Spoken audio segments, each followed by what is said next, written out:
Assalamualaikum warahmatullahi wabarakatuh. Innal hamdalillah, sesungguhnya pujian hanya milik Allah. Nahmaduhu wa nasta'inuhu, kami memuji dan kami memohon pertolongan. Wa na'udzu billahi min syururi anfusina, aku berlindung kepada Allah dari kekejian diri kami. Wa min sayyiati a'malina, dan dari segala keburukan amal kami. May yahdillah fala mudhillalah, barang siapa yang diberi petunjuk oleh Allah maka tidak ada yang bisa menyesatkan. Wa may yudlil fala hadiyalah, dan barang siapa yang disesatkan maka tidak ada petunjuk baginya. Asyhadu an la ilaha illallah wa asyhadu anna Muhammadar Rasulullah. Allahumma shalli ala Muhammad wa ala ali Muhammad wa barik ala Muhammad. Jamaah Kultum Virtual SMK Muhamnan yang dirahmati Allah, pada kesempatan kali ini kami akan menyampaikan sebuah kisah yang ini akan menjadi sebuah pelajaran yang akan diambil di akhir cerita. Al-Kisah, ada orang tua yang tinggal sendiri. Dia memiliki 3 anak. Anak yang pertama bernama Anis, anak yang kedua bernama Harben, dan anak yang ketiga bernama Amsol. Awalnya mereka hidup rukun bersama-sama. Lalu waktu demi waktu berlalu hingga mencapai sebuah kesuksesan demi kesuksesan. Maka orang tua tersebut sering membangga-banggakan anaknya. Anis dibanggakan karena dia telah mencapai sesuatu yang gemilang, mendapatkan karir yang baik, menempati posisi penting pada jabatan tertentu. Harben juga dibanggakan saat orang tua tersebut menceritakan kepada tetangga, kepada yang lainnya. Dia menyediakan fasilitas, menyediakan segala hal kemudahan. Namun ada satu anak terakhir yang bernama Amsol. Dia selalu menemani dan kadang dilupakan, tidak pernah dibanggakan, tapi terus menemani. Pada suatu masa, orang tua tersebut akan melakukan sebuah perjalanan panjang yang akan ditempuh. Pada saat itu, semua anak sudah berada di wilayah yang tidak berada di orang tua tersebut. Maka orang tua tersebut sangat merindukan kehadiran mereka. Ketika dihubungi, mereka pun datang berkumpul, lalu mengantarkan orang tua tersebut, hingga pada suatu ketika Anis, anak pertama, hanya bisa mengantarkan ke bandara hingga ke boarding, tempat pesawat akan tinggi landas, dan Harben hanya bisa mengantar sampai di terminal, hanya di parkiran bandara, karena ada panggilan mendadak dari kolega yang penting. Lalu dia bilang, maaf, saya harus menemui kolega saya, maaf, saya harus ini, harus itu. Begitu juga Anis tadi. Anis hanya berada di boarding dan melepas kepergian orang tua tersebut, orang tuanya sendiri. Dan tinggallah Amsol yang terus mengikuti perjalanan jauh tersebut. Apa pelajaran yang menarik dari kisah ini? Sebenarnya 3 anak tersebut adalah sebuah kiasan. Yang pertama adalah Anis, singkatan dari anak istri. Yang kedua adalah Harben, singkatan dari harta benda. Anak dan istri, betapapun cintanya, ketika kita sudah harus melakukan perjalanan panjang yang tadi disebutkan adalah sebuah perjalanan kematian menuju ke kehidupan yang sebenarnya, yaitu akhirat. Seberapa besar pun cinta istri kepada suami, dia tidak akan mau dikubur bareng bersama suaminya. Anak istri pun sama akan meninggalkan, paling banter hanya mengantar ke kuburan, sama seperti tadi cerita, hanya mengantarkan di bandara dan menuju di boarding, tempat pesawat tinggal landas hanya bisa menyaksikan. Apalagi harben, anak yang kedua yang kami sebutkan tadi. Harben singkatannya adalah harta benda.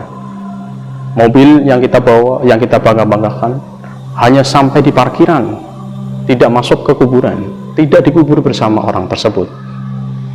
Itulah harta benda kita. Maka apa yang menemani kita? Yang menemani kita adalah amsol, yang tadi saya sebutkan, anak ketiga. Amsol singkatan dari amal soleh. Maka amal soleh kita akan menemani kita secara permanen, abadi, unlimited, tidak ada batasan waktu. Bahkan ketika kita masih hidup, amal soleh kita berimplikasi kepada diri kita. Misalnya di bulan puasa, di bulan suci Ramadan, kita memberikan sesuatu kepada orang lain, maka kita akan mendapatkan hasilnya, baik itu kebahagiaan, baik itu ketentraman batin. Apalagi di bulan yang mulia ini, kita dilatih untuk bisa memberi. Dan efek dari amal soleh kita berimplikasi secara langsung. Dalam dunia bisnis, ada take and give, ada social responsibility atau CSR. Sebuah perusahaan kemudian bisa ada implikasinya kepada masyarakat ketika itu peduli kepada kehidupan sosial di sekitarnya. Pabrik besar, bangunan megah, maka akan ada orang-orang di sekitarnya status sosialnya yang harus diraih, harus diangkat. Maka orang Jawa akan bilang, pager besi kalah karo pager mangkok. Artinya adalah ketika kita masak, bagikan ke tetangga, itu sebuah amal soleh kita. Maka amal soleh di bulan Ramadan ini menjadi berkali lipat, dan dia akan menemani kita sampai ke perjalanan yang paling jauh, yaitu di alam kubur. Bisa jadi itu adalah amal soleh kita dalam bentuk bacaan Al-Quran, dalam bentuk kejujuran kita, dalam bentuk segala hal tindak tanduk kita, baik yang kecil maupun yang besar, menyingkirkan duri, mengajarkan bacaan Al-Quran kepada anak kita sendiri, dan segala hal yang besar yang Allah perhitungkan, dicatat baik. Maka itu akan menjadi teman kita nanti di alam kubur, di sebuah perjalanan panjang, yang mana perjalanan itu hanya bisa nyaman ketika kita punya teman, ketika kita punya pendamping yang akan senantiasa membuat perjalanan itu akan menjadi perjalanan yang menyenangkan dan tidak terasa. Maka Quran surat Al-Furqan ayat 74 disebutkan, Rabbana hablana min azwajina wa dzurriyyatina qurrata a'yun. Ya Allah, berilah kepada kami, istri-istri kami, dan anak keturunan kami yang menyejukkan hati kami. Jadikanlah mereka menjadi pemimpin orang yang bertakwa. Kita berdoa agar anak-anak kita, istri-istri kita bisa satu frekuensi dengan diri kita, bisa menjadi penyejuk hati kita, penyejuk pandangan kita. Maka jika itu terjadi dan dikabulkan oleh Allah, itu akan menjadi kenikmatan terbesar, kenikmatan yang bisa kita dapatkan ketika orang-orang lain tidak bisa merasakan kenikmatan itu. Ketika orang yang jauh dan disesatkan oleh Allah, dia tidak bisa merasakan hal itu. Meskipun bukan rumah besar, mobil mewah, tapi dengan kesederhanaan mampu menghadirkan kebahagiaan hakiki. Bahkan ketika di hari akhir, atau dalam alam barzakh, atau nanti ila yaumil akhir, dan kita akan dikumpulkan kembali di surganya Allah, Allah akan kumpulkan semuanya bersama orang-orang yang kita cintai, bersama anak-anak kita yang kita banggakan, yang kita cintai. Maka sekali lagi, poin pentingnya adalah anak, istri, harta benda, dan amal saleh. Prioritaskan yang tiga.